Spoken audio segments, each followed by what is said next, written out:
ప్రభువైన యేసుక్రీస్తు నామములో మీ అందరికీ నా ప్రేమ వందనాలు తెలియజేసుకుంటూ ఉన్నానండి. గడిచిన పునరుత్థాన దినం నుంచి పునరుత్థాన దినము ఇంతవరకు కూడా ఆయన బలిష్టమైన రేఖల చోట మనల్ని కాచి దాచాడు. మరలా ఒక ప్రశస్తమైన శ్రేష్టమైన సమయాన్ని మనకిచ్చిన దేవునికి వందనాలు తెలియజేసుకుంటూ ఈనాటి వాక్య ధ్యానంలోకి వెళ్ళిపోదాం. ఈనాటి వాక్య ధ్యానము కొరకై పరిశుద్ధ గ్రంథమైన బైబిల్లో నుండి ఆదికాండము 18వ అధ్యాయము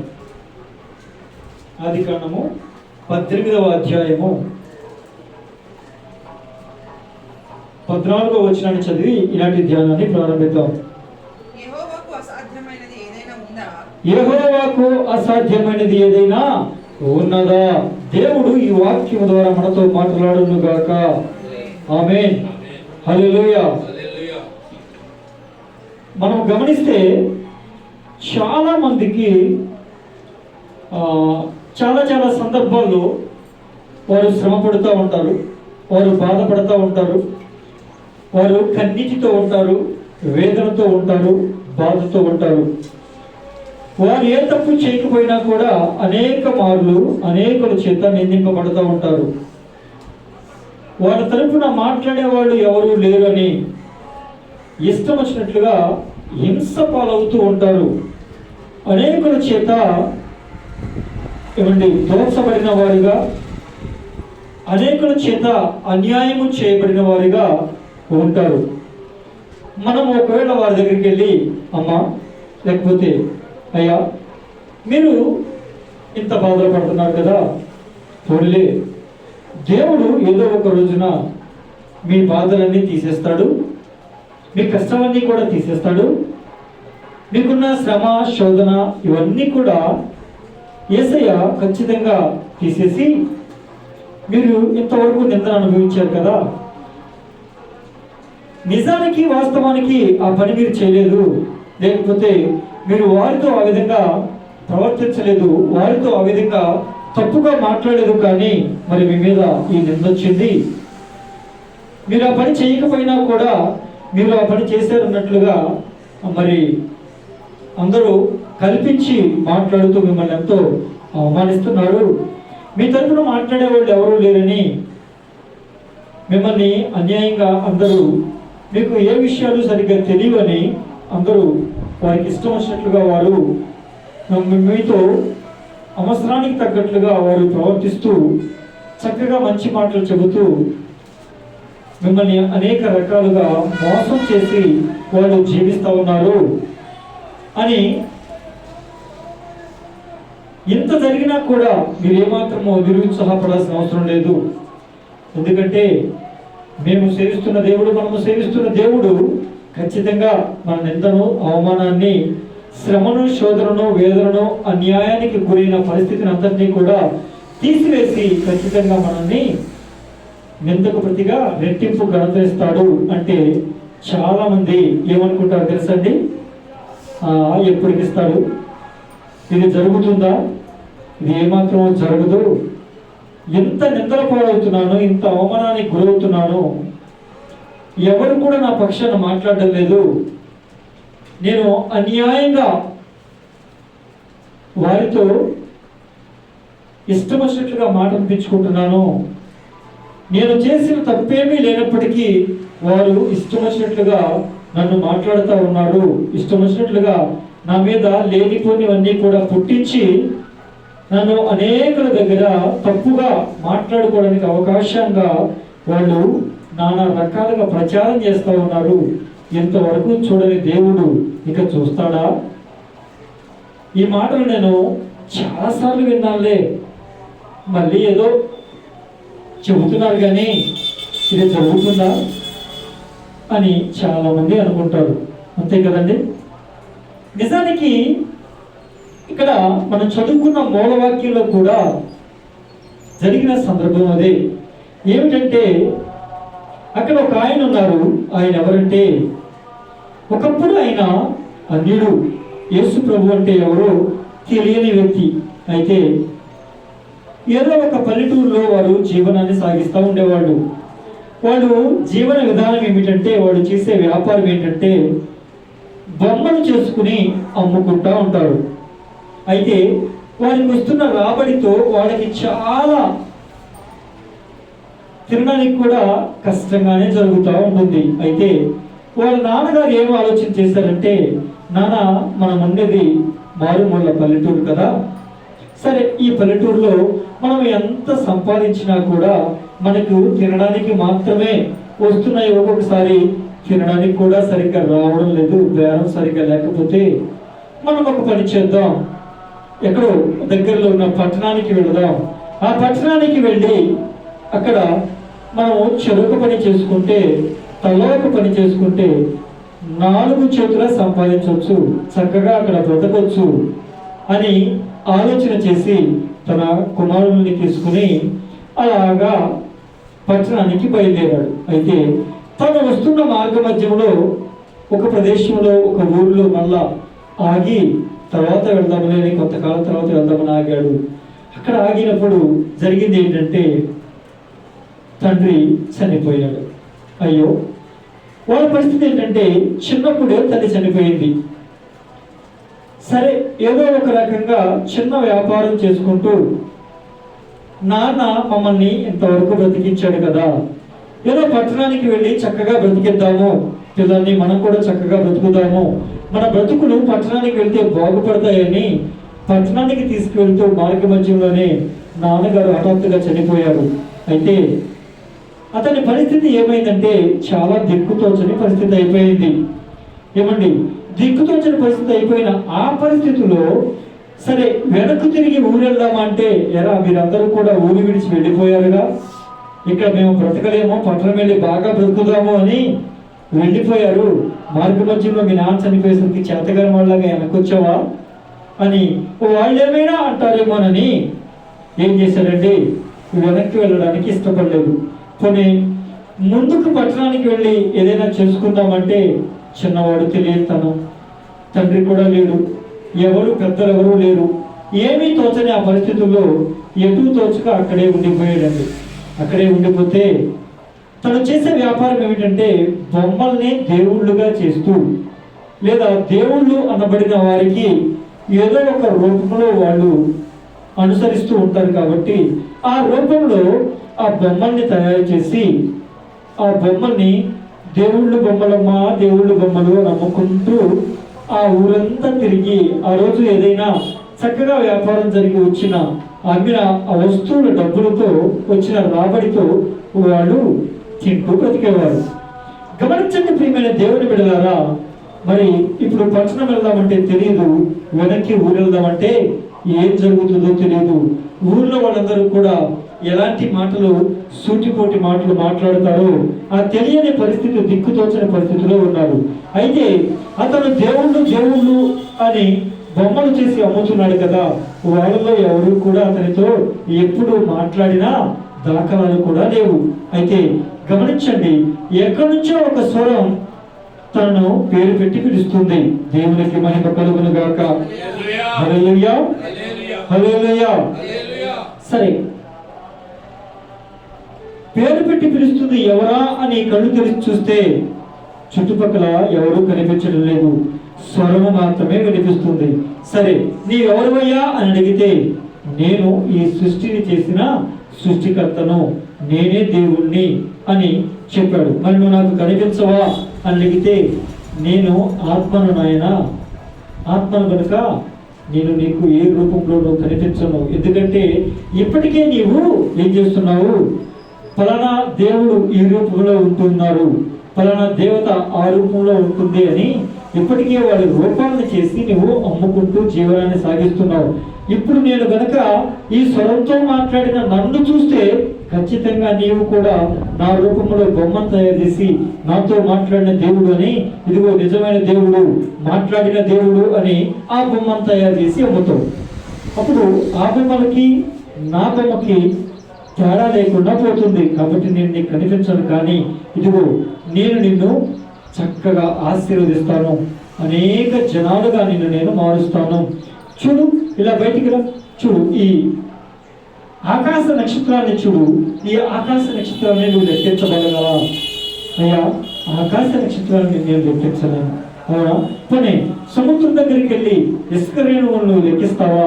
అయ్యా అది నా వల్ల కాదు అంటే అప్పుడు దేవుడు అంటాడు, ఆకాశ నక్షత్రముల వలె సముద్రం యొక్క ఇసుక రేణువుల వలె ఈ సంతానాన్ని లెక్కింపజాలనంతగా నేను నిన్ను చేస్తాను, ఆ విధంగా నేను నిన్ను ఆశీర్వదిస్తాను, అనేకులకు ఆశీర్వాదకరంగా నేను ఉంచుతాను అంటే ఎవరైనా ఏమంటారండి?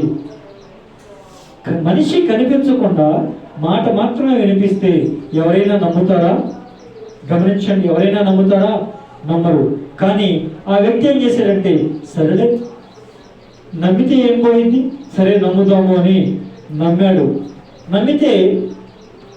నమ్మి ఇక ఆయనతో మాట్లాడిన వాడు ఎటు నడవమంటే అటు నడుస్తున్నాడు, ఎక్కడ ఆగమంటే అక్కడ ఆగుతున్నాడు, ఏం చేయమంటే అది చేస్తున్నాడు.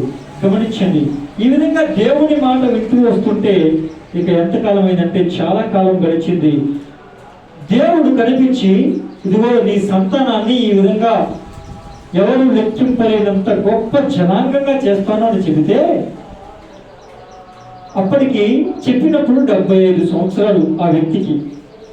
మరి కాలక్రమేణా అలాగా రోజులు గడుస్తున్నాయి, వారాలు గడుస్తున్నాయి, నెలలు గడుస్తున్నాయి, సంవత్సరాలు కూడా గడుస్తున్నాయి. కానీ ఏ మాత్రమో తనకి సంతానం కలగడం లేదు. అయితే మరలా 24 సంవత్సరాలకు మరలా దేవుడు మరలా కనిపించాడు. కనిపించి మధ్యలో కనిపిస్తూనే ఉన్నాడు, మాట్లాడుతూనే ఉన్నాడు. కానీ 24 సంవత్సరాల తర్వాత కనిపించి మరలా అంటాడు, నాయన మీదటికి, ఎప్పటికండి మీదటికి అంటే వచ్చే సంవత్సరానికి, ఈ కాలానికి నీకు ఒక బాబు పుడతాడు, ఆ బాబుకి ఏం పేరు పెడతావు? ఇస్సాకు అని పేరు పెట్టు అని అన్నాడు. దేవునికి మహిమ కలుగునుగాక. హల్లెలూయా. అయితే గమనించండి, ఎవరికైనా నమ్మశక్యంగా ఉంటుందండి? అప్పుడే దేవుడు అంటే ఎవరో తెలియదు, ఇక వెనక్కి వెళ్దామంటే ఊర్లో పరువు పోతుంది, అందరూ నిందిస్తారు, చులకనగా చూస్తారని ఊరేళ్ళు లేదు. కొన్ని ముందుకెళ్దామంటే సరైన దారి, సరైన మార్గము తెలియదు. ఏదో స్వరం వినపడింది, దీవిస్తాను, ఆశీర్దిస్తాను అంటే నమ్ముకున్న 24 సంవత్సరాలు అయింది, ఇప్పటి వరకు నాకు పిల్లలే పుట్టలేదు, మరలా ఇప్పుడు వచ్చే సంవత్సరం కల్లా నీకు పిల్లలు పుడతారు అంటే ఎవరైనా నమ్ముతారా? ఎవరు కూడా నమ్మడానికి అవకాశం లేదు కదా. అలాగే ఆ వ్యక్తులు కూడా నమ్మలేదు. తన భార్య ఆ వెనకాల ఇంటి గుమ్మం దగ్గర నిలబడి అనుకుంటుంది, నవ్వుకుంటూ, నా యజమాని ఏమో, నా భర్త ఏమో ముసలివాడైపోయాడు, నా గర్భమేమో ఏమైందండి, ఉడికిపోయింది, ఇంకా నాకు ఇప్పుడు పిల్లలు పుడతారా? ఏం చెప్తున్నాడు, ఏం చెబితే అది చేస్తున్నాం కదా అని ఇష్టం వచ్చినట్లు చెబుతున్నాడు అని, నాకు ఇప్పుడు ఏం పిల్లలు పుడతారు అని నవ్వుకుంది. అయితే ఆ దేవుడు అంటాడు, నీ భార్య ఎందుకు నవ్వుతుంది అంటే ఏమంటది, నేను నవ్వలేదు అంటది. లేదు, నువ్వు నవ్వావు, నేను చెబుతున్నాను మీదటికి సంవత్సరానికి ఖచ్చితంగా నీకు బాబు పుడతాడు అని. దేవుడు చెప్పినట్లుగా ఆయన నిర్ణయించిన కాలంలో వారికి ఎవరు పుట్టారండి? ఒక బాబు పుట్టారు. అప్పుడు ఆ యొక్క వ్యక్తి 100 సంవత్సరాల వ్యక్తి. గమనించండి ప్రియమైన దేవుని బిడ్డలారా, ఆ బాబు పుడితే వాళ్ళ నోట్లో ఏమొచ్చిందండి? నవ్వు వచ్చింది. హల్లెలూయా, హల్లెలూయా. గమనించండి ప్రియమైన దేవుని బిడ్డలారా, ఈ సందర్భం జరిగినప్పుడు దేవాది దేవుడు అంటాడు, ఎవరు ఇప్పుడు నీకు మీదటికి సంవత్సరానికి బాబు పుడతాడు అని అంటే వీళ్ళు నవ్వుకున్నారు కదా. ఎందుకని?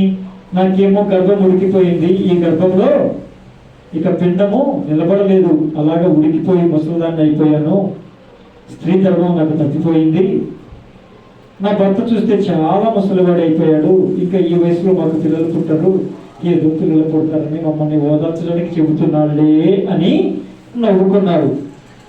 ఆ నవ్వినప్పుడు దేవుడు అన్న మాటే ఇప్పుడు మనం చదువుకున్న మూలవాక్యం ఏమంటాడో తెలుసా? యెహోవాకు అసాధ్యమైనది ఏదైనా ఉన్నదా? హల్లెలూయా, హల్లెలూయా, హల్లెలూయా. ఏమండి, ముసలి వారి అయిపోయాము, ఇంకా వేరే వారి అయిపోయాము, మాకు ఏమీ చేత కాదు అని నీవు అనుకుంటున్నావా?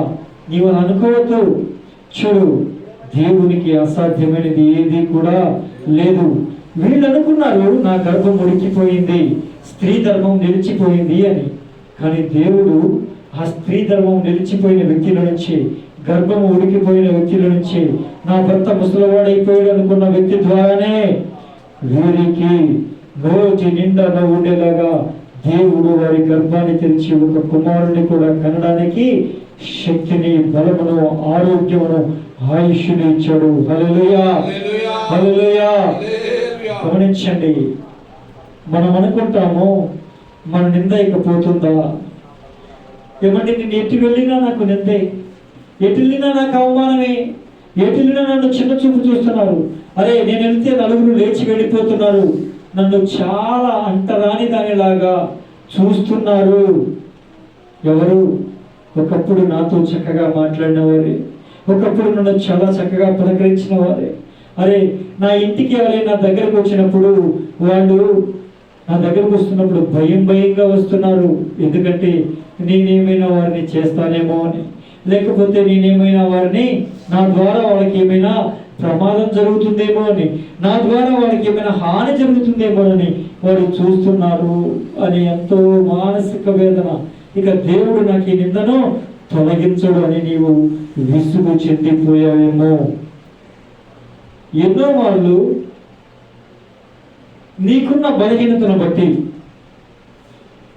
ఎవరు నీకు సహాయము చేయరు అనే నీ పరిస్థితిని బట్టి అనేకులు నిన్ను మోసం చేసి ఉండొచ్చు.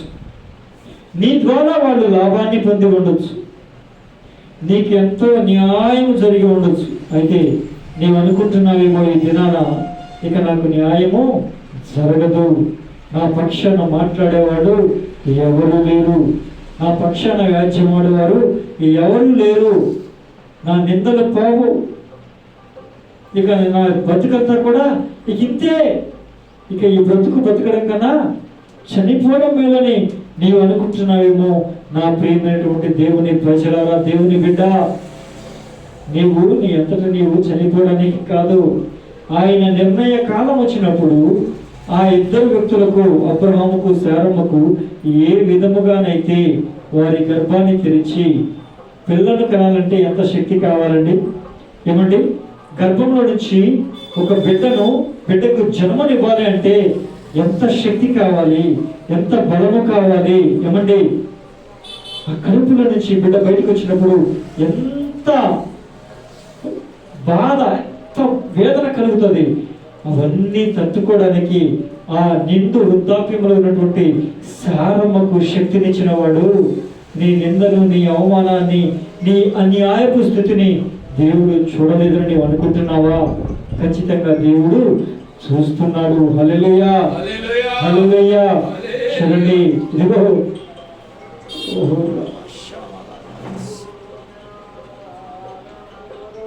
నీకు చాలా కాలం నుంచి నిందలు పోతాయి, అవమానాలు పోతాయి, నీ పరిస్థితి బాగోతుందని చాలా కాలమైందేమో, నీకు అనేకులు చెప్పి అనేకుల ద్వారా నీవు విని చాలా కాలమైందేమో, ఇక నీవు విసుగు చెందావేమో, నీరసమైపోయావేమో, ఇక ఆశలు అణగారిపోయాయేమో. ఏ మాత్రము కూడా నాకు మంచి జరుగుతుంది, అందరిలో ఇక మరలా నాకు తిరిగి మంచి పేరు వస్తుంది అని నీకు ఏ మాత్రము కూడా ఏమి లేదండి, ఆశ లేదు. నీ ఆశ అంతా చచ్చిపోయింది, నీ ఆశ అంతా చచ్చిపోయింది. ఇదిగో దేవుడు వాగ్దానం ఇచ్చి ఎన్ని సంవత్సరాలు అయిందండి? 25 సంవత్సరాలకి వారి నోటి నిండా నవ్వించాడు. దేవునికి మహిమ కలుగును గాక. చూడండి ప్రియమైన దేవుని బిడ్డలారా, కొన్ని సంవత్సరాలుగా నీవు ఈ నిందను, ఈ బాధను, ఈ అవమానాన్ని, ఈ అవహేళనను, ఈ చేతగానితనాన్ని, ఈ అన్యాయపు స్థితిని అనుభవిస్తున్నాయేమో. ఇదిగో అలనాడు దేవదూతను పంపి మీదటికి ఈ సంవత్సరానికి నీ నోట్లో నవ్వు ఉంటుంది, నీ గర్భమున కొడుకు పుడతాడని చెప్పినట్లుగా చేసిన దేవుడు ఇదిగో దేవుని దూతగా దైవజనుడి ద్వారా నీతో మాట్లాడుతున్నాడు. ఈ పూట మీదటికి ఈ సంవత్సరం వచ్చేసరికి నీ నిందలు తొలగిపోబోతూ ఉన్నాయి, నీ అవమానం తొలగిపోబోతూ ఉంది. ఇదిగో నీవు పడిన కష్టమంతా తొలగిపోబోతా ఉంది. నీవు అవమానపరిచినటువంటి, నీవు అనుభవించిన అవమానం అంతా కూడా తొలగిపోతా ఉంది. గమనించు, మీదిటికి ఏ కాలానికి ఆయన ఏ కార్యాలు చేయబోతూ ఉన్నాడు. హల్లెలూయా, హల్లెలూయా. ఇది ప్రవచనం, ఇది ప్రవచనం. నీవు నమ్ము, ఆయన కార్యములు చూస్తావు. నీవు నమ్ము, ఆయన మహిమను చూస్తావు. విశ్వసించు అని వలన ఈ కార్యాలు జరుగుతాయి. అందుకే అబ్రహాము విశ్వసించాడు కాబట్టి విశ్వాసులకు తండ్రిగా ఏ నాటికైనా ఎంచబడ్డాడు. హల్లెలూయా, హల్లెలూయా. ఇదిగో మీదటికి ఈ సంవత్సరానికల్లా, ఈ కాలమున కల్లా నీవు అనేకుల చేత అన్యాయము చేయబడ్డావు చూడు, అనేకుల చేత నీవు మోసపరచబడ్డావు చూడు. ఆ మోసమంతా తొలగిపోబోతా ఉంది, ఆ అన్యాయం అంతా తీరిపోబోతా ఉంది. ఆ నిందలు, ఆ అవమానాలు, ఆ అవహేళనలు, నీవు భరించిన బాధ, వేదన, శోధన, కష్టము, ఇవన్నీ కూడా మీదటికి ఈ కాలానికి తొలగిపోబోతా ఉన్నాయి. గమనించు, నీ బుక్కులోను, నీ హృదయంలోను ఈ మాటను రాసి పెట్టుకో.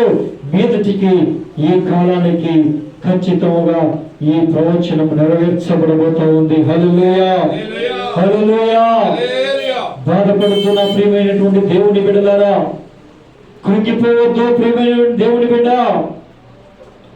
నీరసిల్లిపోవద్దు, నిరీక్షణ కోల్పోవద్దు, నిరాశ చెందవద్దు.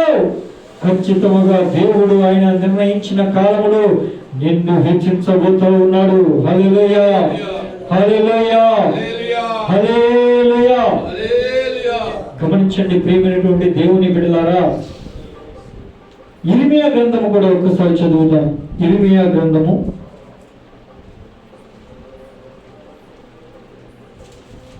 32వ అధ్యాయము.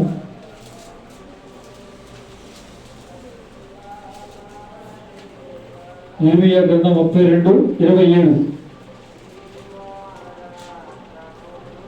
హల్లెలూయా, హల్లెలూయా. నేను యెహోవాను, సర్వ శరీరులకు దేవుడను. నాకు అసాధ్యమైనది ఏదైనా ఉన్నదా? కావున హల్లెలూయా, హల్లెలూయా. ఏమంటున్నాడండి? నేను యెహోవాను, నేనెవరినో తెలుసా? సర్వ శరీరులకు నేనెవరిని? దేవుడను అని ఎవరు చెబుతున్నారు? సాక్షాత్తు యెహోవా చెబుతున్నాడు, సాక్షాత్తు సృష్టికర్త చెబుతున్నాడు, సాక్షాత్తు మన ప్రభు అయిన యేసయ్య చెబుతున్న మాట. అసలు ఈ భూమి మీద మనిషి అంటూ ఉంటే, సర్వ శరీరులు, శరీరము ధరించిన మనిషి అంటూ ఎవరైనా ఉంటే వారందరికీ నేను ఎవరినో తెలుసా? దేవుడను. అయితే నేనేం చెబుతున్నాను అని ఆయన అంటున్నాడు, నాకు అసాధ్యమైనది ఏదైనా ఉన్నదా? హల్లెలూయా, హల్లెలూయా. ఆయనకి అసాధ్యమైనది ఏది కూడా లేదు. హల్లెలూయా. అదేవిధంగా అదే అధ్యాయం 17వ వచనం చూస్తే, 17వ వచనం, యెహోవా, ప్రభువా, సైన్యములకు అధిపతియగు యెహోవా అను పేరు వహించువాడా, శూరుడా, మహాదేవా, నీ అధిక బలము చేతను దాచిన బాహువు చేతను భూమి ఆకాశములను సృజించితివి. నీకు అసాధ్యమైనది ఏదియో లేదు.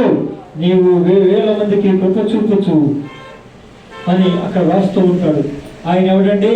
శూరుడు, బలాఢ్యుడు, సర్వ శరీరులకు ఆయన ఎవరు? దేవుడు, భూమి ఆకాశములను సృజించినవాడు. ఆయనకి అసాధ్యమైనది ఏది కూడా లేదు. హల్లెలూయా, హల్లెలూయా. ఆయనకు సమస్తమును ఏమిటండి? సాధ్యమే. అసాధ్యమైనది లేనే లేదు, నన్ను బలపరచువాడు నాలో ఉండగా. అసాధ్యమైనది లేనే లేదు, నన్ను బలపరచువాడు నాలో ఉండగా. ఊహించలేని ఆశ్చర్య క్రియల దేవుడు నన్ను, ఆమేన్, ఊహించలేని ఆశ్చర్య క్రియలతో నా దేవుడు నన్ను నడిపించును. సాధ్యం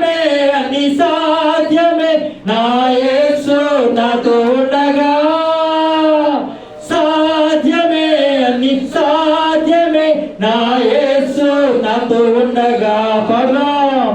సాధ్యమే అన్ని సాధ్యమే నా యేసు నాలో ఉండగా. సాధ్యమే అన్ని సాధ్యమే నా యేసు నాతో ఉండగా. అసాధ్యమైనది లేదు నన్ను బలపరచువాడు నాలో ఉండగా. అసాధ్యమైనది లేదు నన్ను బలపరచువాడు నాలో ఉండగా. శోధన శ్రమలు వచ్చినను ఏ మాత్రము నేను ఆమె శోధన శ్రమలు వచ్చినను ఏ మాత్రము నేను వెనుదిరుగను. సర్వశక్తుడు తన శక్తితో నింపి సాతానుపై నాకు జయమిచ్చును. సర్వశక్తుడు తన శక్తితో నింపి సాతానుపై నాకు జయమిచ్చును. సాధ్యమే అని సాధ్యమే నా యేసు తోడయుండగా. సాధ్యమే అని సాధ్యమే నా యేసు తోడయుండగా. అసాధ్యమైనది లేదు నన్ను బలపరచువాడు నాలో ఉండగా. అసాధ్యమైనది లేదు నన్ను బలపరచువాడు నాలో ఉండగా. హల్లెలూయా హల్లెలూయా. మమ్మల్ని బలపరచువాడు మనలో ఉండగా మనకు అసాధ్యమైనది ఏది కూడా లేదు. ఎందుకంటే మన ముందు పోవచ్చున్నవాడు అసాధ్యమైనది ఏది లేనివాడు. ఆయనకు అసాధ్యము కానిది ఈ భూ ప్రపంచంలోనే కాదు ఈ విశ్వమంతటిలో కూడా ఏది లేదు. హల్లెలూయా హల్లెలూయా. కనుక గమనించండి, నమ్మిక మాత్రం ఉంచండి. ఆయనకు అసాధ్యమైనది ఏది కూడా లేనే లేదు. హల్లెలూయా హల్లెలూయా. గమనించండి ప్రియమైనటువంటి దేవుని బిడ్డలారా, ఆయన సృష్టికర్త, భూమి ఆకాశంలో చేసిన వాడని మాట్లాడుకున్నాం కదా. ఇవన్నీ ఆయన ఎలా చేశాడండి? ఆయన నోటి మాటతో పలకగానే ఏమయ్యాయి? భూమి, ఆకాశము, చెట్లు, జంతువులు, పురుగులు, ఆకాశ పక్షులు, సముద్రాలు, సముద్రంలో ఉన్న ప్రతి ప్రాణి, సముద్ర మత్స్యములు, సూర్యుడు, చంద్రుడు, నక్షత్రాలు, ఇవన్నీ చేశాడు. ఇవన్నీ చేసిన తర్వాత ఆరో దినాన్ని మధ్యాహ్నం చేసి ఎవరు చేశాడు?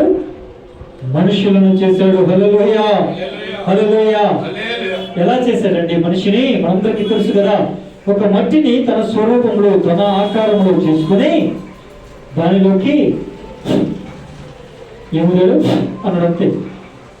వారి నాసిక రంధ్రంలోనికి ఆయన ఊపిరిని ఊదగా మట్టి మనిషిగా మారాడు. హల్లెలూయా హల్లెలూయా. ఒక బొమ్మ అనగానే ఒక్క కన్ను మూసి కన్ను తెచ్చేలోపు ఏం కలిగాయండి? చూడగలిగే కన్నులు, వినగలిగే చెవులు, వాసన గ్రహించే ముక్కు, మాట్లాడగలిగే నోరు, ఏమండి చేతులు, కాళ్ళు, గుండె, ఊపిరితిత్తులు, ఏమండి ఏమైనా తింటే అరగడానికి కిడ్నీలు, అసలు ఎముకలు, నరనరాలు, రక్తం, ఇవన్నీ కూడా కొన్ని సంవత్సరాలు పట్టింది కదండి దేవుడు తయారు చేయడానికి. కొన్ని సంవత్సరాలు పట్టిందంటే ఎంతసేపు పట్టింది? కన్ను మూసి కన్ను తెరిచేలోపు మట్టిని బొమ్మగా తీసాడు. అదంతా మట్టి. ఆ మట్టిలో అనగానే ఇవన్నీ కూడా తయారయ్యాయి. హల్లెలూయా హల్లెలూయా. అందుకే గమనించండి, మట్టిలో ఏ ఖనిజ లవణాలు అయితే ఉంటాయో, జింకు, ఐరన్, ఇక ఇవన్నీ మన శరీరంలో కూడా ఉంటాయి. అందుకే ఐరన్ ట్యాబ్లెట్లు వేసుకోండి, జింక్ ట్యాబ్లెట్లు వేసుకోండి, బలానికి ఆ ట్యాబ్లెట్లు వేసుకోండి, ఈ ట్యాబ్లెట్ వేసుకోండి అంటాడు. దేనికి? అవన్నీ మన శరీరంలో ఉన్నాయి. కొంచెం అనివార్య కారణాల చేత అవి తగ్గాయి కాబట్టి, అవి ఉండాల్సిన మోతాదులో లేవు కాబట్టి మరలా వాటిని మనము తీసుకుంటే అవి ఎంత మోతాదులో ఉండాలో అంత మోతాదులో ఉంటాయి కాబట్టి. హల్లెలూయా. గమనించండి ప్రియమైనటువంటి దేవుని బిడ్డలారా, ఒక క్షణంలో మన శరీరంలో ఉన్నటువంటి అవయవాలన్నిటినీ తయారు చేయగలిగిన దేవునికి మన సమస్య ఒక ఏమంటారు, ఒక పెద్ద ఒక లెక్క హల్లెలూయా. మన సమస్య ఏమన్నా ఒక లెక్కమ్మా, మన అవమానం ఏమన్నా ఒక లెక్క, మన నిందేమైనా ఒక లెక్క, మన అన్యాయం చేయబడిన స్థితి ఏమైనా లెక్క, మన ఆర్థిక పరిస్థితులు మార్చడానికి ఆయనకి ఏమైనా అసాధ్యమా? ఆయనకి అసాధ్యమైనది ఏది కూడా లేదు. హల్లెలూయా. అంత మాత్రమే కాదు, గమనించండి ప్రియమైన దేవుని బిడ్డలారా, ఎర్ర సముద్రాన్ని పాయలు చేశాడు. ఎర్ర సముద్రాన్ని ఏం చేశాడు? పాయలు చేసి దాన్ని ఎండిన నేలగా చేశాడు. ఎర్ర సముద్రాన్ని పాయలు చేసి ఎండిన నేలగా చేసి ఆయన ప్రజలు చక్కగా దాటి వెళ్ళినట్లు చేశాడు. గమనించండి, నేను విన్న మాట ఏంటంటే, మన పక్కనే ఉన్నటువంటి ఈ యొక్క కృష్ణా నదిని ఏమండి ఇటు పక్క నుంచి అటు పక్కకి వేయడానికి, ఆ కాలువ మీద బ్రిడ్జి వేయడానికి కొంత ఖర్చు అవుతుందని ఆలోచిస్తున్నారు. మరి కొన్ని కాలువలో నుంచి వేయొచ్చుగా, ఆ ఏటిలో నుంచి వేయొచ్చుగా, ఆ నదిలో నుంచి వేయొచ్చుగా. ఎవరికైనా సాధ్యమా? మనకున్న ప్రతి బ్రిడ్జి కూడా పైన ఉంటుంది కానీ నది లోపల ఉండదు. సముద్రం లోపల మనము మార్గాన్ని వేయలేము. కానీ అసాధ్యాలను సుసాధ్యము చేయడమే మనము ఆరాధిస్తున్న దేవుడైన అసాధ్యుడైన యేసయ్య పని. హల్లెలూయా, హల్లెలూయా. గమనించండి ప్రియమైన దేవుని బిడ్డలారా, ఎర్ర సముద్రాన్ని చీల్చి పడేశాడు. ఎంత సమయం పట్టింది? ఎంతో సమయం పట్ల. మోషే ఏంటి చూస్తున్నావు అన్నాడు. అయ్యా, ఇటు చూస్తే సముద్రం ఉంది, అటు చూస్తే శత్రువులు వస్తున్నాడు, నన్ను ఏం చేయమంటావు? నీ ప్రజలేమో నన్ను సొనుగుతున్నారు, నా మీద కొనుగుతున్నారు అంటే, నిలబడి నువ్వేం చూస్తున్నావు? నీ కర్ర తీసుకుని సముద్రం వైపు చేతులెత్తు అన్నాడు. ఎప్పుడైతే సముద్రం వైపు చేతులు ఎత్తాడు, వెంటనే సముద్రం ఏమైందండి? చీలిపోయింది. వెంటనే సముద్రం చీలిపోవడానికి, చేతులు ఎత్తడానికి మధ్యలో ఇంకొక కార్యం జరిగింది. అదేమిటంటే, ఆయన తూర్పు గాలిని పంపాడు. హల్లెలూయా, హల్లెలూయా. తూర్పు గాలిని మరలా పంపగానే ఆ గాలి వచ్చినప్పుడు సముద్రము నీళ్లు మధ్యకు దారిని ఇచ్చేలాగా రెండుగా చీలిపోయాయి. గమనించండి, సముద్రంలో ఉన్న నీళ్లు మధ్యకు చీలిపోయేంత గాలి రావాలంటే ఎంత గాలి రావాలి? మరి అంత గాలి వచ్చినప్పుడు అక్కడ చూడండి, అసలు ఆ సన్నివేశం మనం ఆలోచన చేస్తే, ఒక్కొక్క సన్నివేశం నేను మొట్టమొదటిసారి ఈ ధ్యానాన్ని చేపట్టినప్పుడు దాదాపు అరగంట సమయం పట్టిందండి. అర్థం కాదు నాకు చాలా వరకు. అరగంట సమయానికి ఒక మాదిరి అర్థమైంది. ఆ అరగంట సమయంలో అర్థమైందే మీకు వివరించడానికి ప్రయత్నం చేస్తాం. ఏమిటంటే, గమనించండి, దేవుడు తూర్పు గాలిని రేపాడు. తూర్పు గాలి సముద్రం మీదకి వచ్చింది. మరి జనాలు ఎక్కడ ఉన్నారండి? సముద్రం పక్కనే ఉన్నారుగా. మరి ఇప్పుడు చూడండి, మన మందిరానికి బయట గాలి వస్తే మనకు కూడా ఆ గాలి తగులుతుందా లేదా? చెప్పాలి. మనకు కూడా గాలి వీస్తుందా లేదా? ఆ గాలి తగులుతుందా లేదా? ఖచ్చితంగా తగులుతుంది. మరి సముద్రపు నీటిని వేరు చేయాలి, ఒక మార్గాన్ని ఏర్పరచాలంటే ఎంత గాలి వస్తే ఆ సముద్రం నీరు వేరుపడుతుంది. మరి అదే గాలి పక్కన ఉన్న వీళ్ళకి కనుక ఏమాత్రం తగిలిందనుకోండి గాలి, మనుషులు అక్కడ ఉంటారండి? మనుషులు ఉంటారా? ఎగిరిపోరు.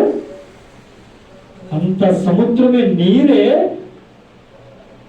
దారిచ్చేలాగా, ఒక దారి ఏర్పడేలాగా చీలిపోతే మనిషి అక్కడ నిలబడతాడా? ఇక గాలికి ఎగిరిపోతే ఎవడెక్కడ పడతాడో మనకేం తెలుసు? అవునా కదండి? గట్టిగా వేసవికాలం చిన్న సుడొస్తేనే మనం కదిలిపోతాం. మీరు ఎప్పుడైనా సుడిలో నిలబడ్డారా? సుడొచ్చినప్పుడు మీరు ఎప్పుడైనా చూసారా? పొలానికి వెళ్ళిన వాళ్ళకైతే చాలా బాగా అర్థమవుతుందండి. వేసవికాలం మిట్ట మధ్యాహ్నం పొలానికి వెళ్ళిన వాళ్ళకైతే ఖచ్చితంగా అర్థమవుతుంది. మధ్యలో అకస్మాత్తుగా ఒక పెద్ద సుడి వస్తుంది. అక్కడ ఉన్నటువంటి ఆ చెట్లను, చిన్న చిన్న కొమ్మల్ని, మొక్కజొన్న దంటులు అంటారు కదా, వాటన్నిటినీ కూడా అకస్మాత్తు గాలి వెంటనే ఎంతో పైకి ఎగరేస్తుంది. అంత గాలి వస్తుంది. చిన్న సుడిగాలి వస్తేనే అలా ఉంటే, అది మన పక్క నుంచి వెళ్తే మనం ఇలా ఊగిపోతాం. ఆ అనుభవాలు నాకు ఉన్నాయి కాబట్టి చెబుతున్నాం, ఊగిపోతాం. మరి అలాంటిది తూర్పు గాలిని రేపినప్పుడు ఆయన సముద్రం చెల్లిపోయేంత, నీళ్ళన్నీ దారిచ్చేంత గాలిస్తే, మరి అదే గాలి వీళ్ళకి తగిలింటే, పక్కన ఉన్న వీళ్ళకి తగిలింటే, ఆ గాలి ఏమాత్రం వీళ్ళకి టచ్ అయితే, ఆ ముందు ఎంతమందికి టచ్ అయింది అంతమంది గాలి ఎగిరిపోవడమేగా. కానీ దేవుని కార్యం చూడండి, నీటి మీదకు మాత్రమే గాలిని పంపాడు తప్ప మనుషుల మీదకు గాలి రాకుండా చేశాడు. హల్లెలూయా.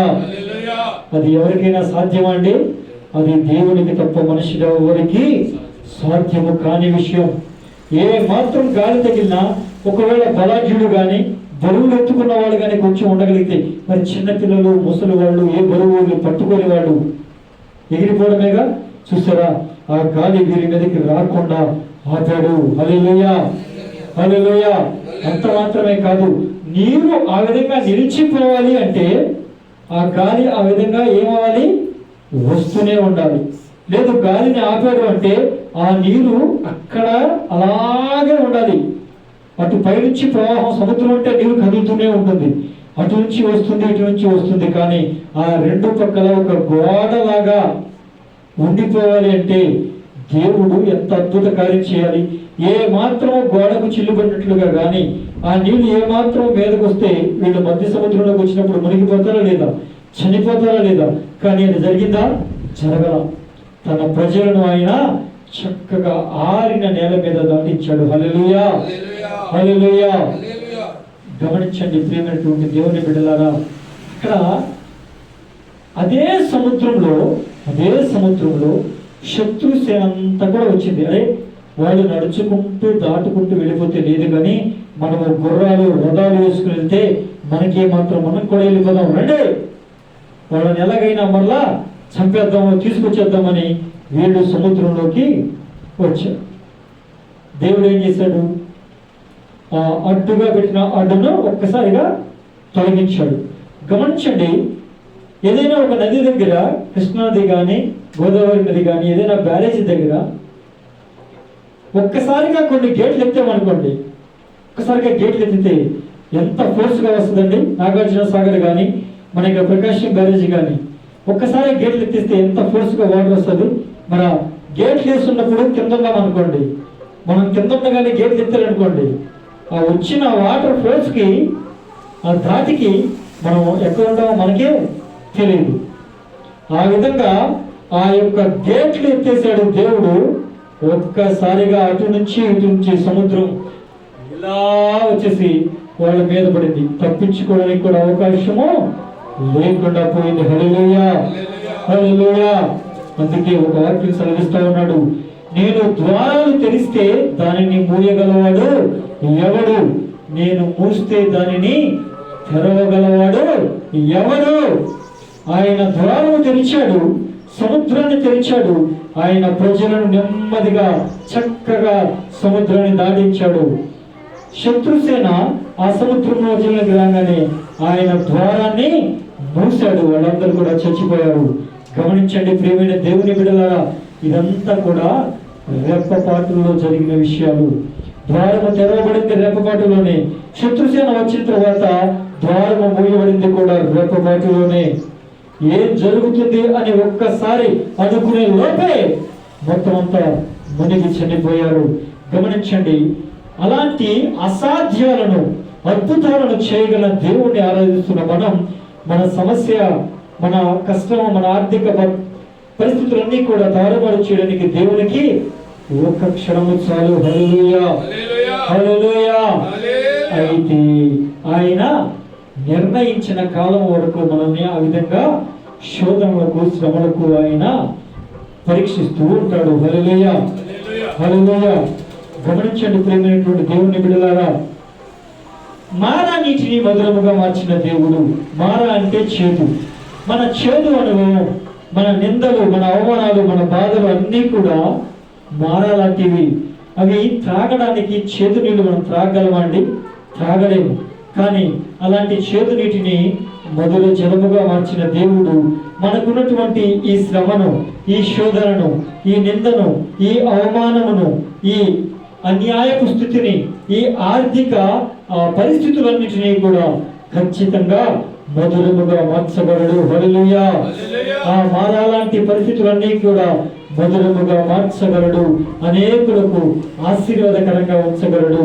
కనుక ఆయన ఎంతో నిరీక్షణను మనం ఏమాత్రము కూడా కోల్పోకుండా ఉండాలి. హల్లెలూయా, హల్లెలూయా. గమనించండి ప్రియమైనటువంటి దేవుని బిడ్డలారా, యోసేపుకు కూడా నింద వచ్చింది. మరి యోసేపు నిందను కూడా దేవుడు ఏం చేశాడు? తొలగించడం లేదా అండి? తొలగించడం లేదా? రెట్టింపు ఘనతను ఇచ్చాడా లేదా? యెషయా గ్రంథము 61వ అధ్యాయము 7వ వాక్యం. యెషయా గ్రంథము 61వ అధ్యాయము 7వ వాక్యాన్ని చదువుదాం. మీ అవమానములకు ప్రతిగా రెట్టింపు ఘనత నందుదురు, నిందకు ప్రతిగా తాము పొందిన భాగమును అనుభవించేవారు సంతోషింతురు. హల్లెలూయా, హల్లెలూయా. మీ అవమానానికి ప్రతిగా ఎంత ఘనత అండి? రెట్టింపు ఘనత. నీవు ఇదిగో ఇంత పరిమాణం, ఇంత మాత్రమే నిందపాలయ్యావు, ఇంత మాత్రమే అవమానించబడ్డావు, ఇంత మాత్రమే అన్యాయం చేయబడ్డావు అనుకోండి, ఇంతకు ఇంత రెట్టింపు ఏం చేస్తాడంట? ఘనపరుస్తాడు. హల్లెలూయా, హల్లెలూయా. కనుక గమనించండి ప్రియమైన దేవుని బిడ్డలారా, ఖచ్చితంగా మన అవమానానికి ప్రతిగా ఆయన పూలనిస్తాడు, రెట్టింపు ఘనతనిస్తాడు. నిందకు ప్రతిగా ఘనతను ఆయన ఇచ్చే దేవుడు కనుక ఆయన యందు మనకున్నటువంటి నిరీక్షణ మనల్ని ఎన్నడూ కూడా ఏం చేయదండి? సిగ్గుపడనివ్వదు. హల్లెలూయా, హల్లెలూయా. కనుక గమనించమని మనవి చేస్తూ ఉన్నాను. మనము ఏ పరిస్థితుల్లో గుండా వెళ్ళినా కూడా దేవుని యందు నిరీక్షణను కోల్పోకుండా, దేవుని యందు నమ్మికను కోల్పోకుండా, దేవుని యందు విశ్వాసములో చల్లారిపోకుండా మనము విశ్వాసముతో, నమ్మకముతో, నిరీక్షణతో ముందుకు కొనసాగే వారంగా ఉంటే ఆయన నిర్ణయించిన కాలమున ఖచ్చితముగా మన జీవితాలను, మన బ్రతుకులను, మన పరిస్థితులను, మన ఆర్థిక స్థితిగతులను ఆయన ఖచ్చితంగా మార్చే దేవుడు. హల్లెలూయా, హల్లెలూయా. చూడండి, ఒక పూట తినడానికి తిండి లేని పరిస్థితిలో ఉన్న అబ్రహామును తన ఇంట పుట్టి అలవర్చబడిన 318 మంది ఒక యవ్వనస్తుల్నే ఆయన పోషిస్తున్నాడు. ఏమండి, యుద్ధం చేయడానికి పనికొచ్చిన వాళ్ళే 318 మంది అంటే మరి వాళ్ళకు వండి పెట్టేవాళ్ళు ఎంతమంది, దాసులు ఎంతమంది, దాసులు ఎంతమంది, గాడిదలు కాసేవాళ్ళు ఎంతమంది, గొర్రెలు కాసేవాళ్ళు ఎంతమంది, గొడ్లను కాసేవాళ్ళు ఎంతమంది, ఇంట్లో పనిచేసేవాళ్ళు ఎంతమంది, ఎంతమందిని పోషించే ఒక ఉన్నతమైన ఆశీర్వాదంతో అబ్రహామును నింపాడు. ఒకప్పుడు ఆయన పరిస్థితి ఏంటి? తాను తినడానికి కూడా సరిగా తిండి లేక ఉన్న ఊరిని వదిలిపెట్టి పట్టణం వెళ్ళి బ్రతకాలని బయలుదేరిన వ్యక్తులు వాళ్ళు. ఈనాడు నీవు కొంచెముగానే ఉండొచ్చు కానీ, ఈనాడు నీకు ఏమీ లేని స్థితిగా ఉండొచ్చు కానీ, నీవు గనక అబ్రహాము నడిచినట్లు విశ్వాసముతో, ఇదిగో అబ్రహాము దేవుని నమ్మెను, అది అతనికి నీతిగా ఎంచబడెను. మనము కూడా దేవుని నమ్మాలి. ఈ రోజున నీకు ఏమీ లేకపోవచ్చు, ఈ రోజు నీకు తినడానికి తిండి లేకపోవచ్చు, లేకపోతే నీ దగ్గర డబ్బు లేకపోవచ్చు, నీవు చదువుకోవడానికి కట్టడానికి సరిపడా డబ్బులు లేకపోవచ్చు, లేకపోతే నీవు కట్టుకోవడానికి సరైన బట్టలు కొనుక్కోలేని పరిస్థితుల్లో కూడా నువ్వు ఉండొచ్చు, లేకపోతే నీ పిల్లలకు సరైన భోజనం పెట్టుకోలేని పరిస్థితుల్లో నీవు ఉండొచ్చు, లేకపోతే నీవు చేసే ఆ వ్యాపారం చాలా నష్టాల్లో ఉండొచ్చు, నువ్వు చేసే పనిలో ఏమాత్రము కూడా నీకు సరిపోని పరిస్థితి ఉండొచ్చు. కానీ నీవు దేవుని యందు నమ్మిక ఉంచితే అబ్రహామును ఆశీర్వదించిన దేవుడు నిన్ను కూడా ఆశీర్వదిస్తాడు. ఆమేన్, ఆమేన్. ఏమీ తినడానికి లేని పరిస్థితుల నుంచి, తనకు పోషణకే లేని పరిస్థితుల నుంచి అనేకులకు పోషణకర్తగా ఉంచాడు. ఇదిగో నీ చదువుకోవడానికే, లేకపోతే నీ బట్టలు కొనుక్కోవడానికే నీకు డబ్బులు లేవా? అయినా కూడా నీవు దేవుని యందు నమ్మిక ఉంచు. నీవు తినడానికే తిండి లేదా? నీవు దేవుని యందు నమ్మిక ఉంచు. నీవు అనేకులకు చదివించడానికి దేవుడు నిన్ను ఆశీర్వదిస్తాడు, అంత ధనాన్ని నీకు ఇస్తాడు. ఇదిగో అనేకులకు బట్టలను ఉచితముగా పంచిపెట్టే, లేని వారికి ఉచితంగా పంచిపెట్టే స్థితిలోకి నిన్ను తీసుకెళ్తాడు. ఒక్క పూట తినడానికి లేని నిన్ను అనేకులకు 3 పూట్ల తిండి పెట్టగలిగే, భోజనమును అందించగలిగే, పోషక విలువలైన ఆహారాన్ని అందించగలిగే ఒక ఉన్నతమైన స్థానంలోనికి దేవుడు నిన్ను తీసుకు వెళ్ళబోతూ ఉన్నాడు. హల్లెలూయా, హల్లెలూయా. మొదట నీ స్థితి కొంచెముగా ఉండొచ్చు కానీ తోడుకోదే మహాభివృద్ధి పొందుతుందని చెప్పాడు. హల్లెలూయా, హల్లెలూయా, హల్లెలూయా. విశ్వసించండి, ఇప్పుడు నీ స్థితి కొంచెమే, తొడుకోది ఎలా ఉంటుందంట? మహాభివృద్ధి పొందుతుంది. హల్లెలూయా, హల్లెలూయా. కనుక దేవుని యందు నమ్మిక ఉంచండి, దేవుని యందు విశ్వాసం ఉంచండి, ప్రార్థన చేస్తూ అడుగుతూనే ఉండండి, నిరీక్షణ కోల్పోవద్దు. అబ్రహామును ఆశీర్వదించిన దేవుడు మనలను కూడా ఆశీర్వదించుటకు ఆయనకు సమస్తము కూడా సాధ్యమే. ఆయన అప్పుడెప్పుడు అబ్రహామును ఆశీర్వదించాడండి, ఇప్పుడు మనల్ని ఎలా ఆశీర్వదిస్తాడు? నిన్న నేడు నిరంతరము ఒక్కటే రీతిగా ఉండే దేవుడే మనము సేవిస్తున్నటువంటి పరిశుద్ధుడైన దేవుడు. హల్లెలూయా, హల్లెలూయా. గమనించండి ప్రియమైనటువంటి దేవుని బిడ్డలారా, ఆయనకి అసాధ్యమైనది ఏది కూడా లేదు. గమనించండి, సంఘాన్ని పాడు చేసే వారితోనే సంఘ స్థాపనలు చేసేవాడిగా చేశాడు. హల్లెలూయా. సౌలు ఎవరండి? సంఘంలో ఎవరైనా దేవునికి ప్రార్థన చేస్తే ఆడవాళ్ళని జుట్టు పట్టుకుని ఆ సంఘంలో చీడ్చుకెళ్ళి కాలుతో తన్నేవాడు, హింసించేవాడు, చంపేసేవాడు. అలాంటి సౌలును దేవుడు దర్శించి ఏం చేశాడు? సంఘాన్ని హింసిస్తున్నాడుగా, సంఘంలో ప్రార్థన చేయకుండా చేస్తున్నాడుగా, అతని చేతి అనేక సంఘాలు స్థాపించేవాడిగా చేశాడు. హల్లెలూయా, హల్లెలూయా. గమనించండి ప్రియమైనటువంటి దేవుని బిడ్డలారా, లాజర్ని 4 రోజుల తర్వాత, చనిపోయిన 4 రోజుల తర్వాత లాజర్ని ఏం చేశాడు? బ్రతికించాడా లేదా? బ్రతికించాడా లేదా? చనిపోయాడు, సమాధి కూడా చేశాడు. ఇక అంతా అయిపోయింది.